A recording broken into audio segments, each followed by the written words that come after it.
ஒரே இடத்துல சேர்த்து வைத்து விசாரிக்க மாட்டாங்க. அதே போல இந்த விசாரணை குழு எப்படி இருக்க வேண்டும் அப்படின்னும் இந்த சட்டத்தில் சொல்லியிருக்காங்க.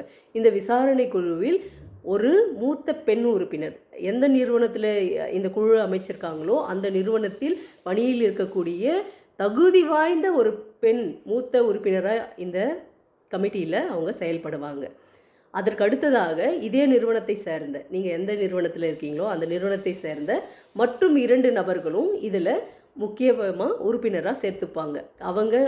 அவர்களுடைய தகுதியும் எப்படி இருக்கணும்னு சொல்லியிருக்காங்க. இந்த சமூக செயல்பாட்டில் அக்கறை இருக்கிறவங்களா இருக்கணும் அவங்க அப்படின்ற போட தகுதிகள்லாம் இருக்குது அவங்களுக்கு. இவர்களையெல்லாம் தவிர்த்து இவங்கெல்லாம் அலுவலகத்தை சேர்ந்தவங்க. அதனால் இந்த விசாரணை குழுவில் பாரபட்சமான முடிவு எடுத்துருவாங்க இல்லைங்களா அப்படின்ற ஒரு எண்ணம் யாருக்கும் இருக்கக்கூடாது. அப்படிங்கிறதுனால தான் வெளி நபர்கள், இந்த நிறுவனத்திற்கு தொடர்பில்லாத நபர்கள், அவங்க வழக்கறிஞர்களாக இருக்கலாம், இல்லை அல்லது NGO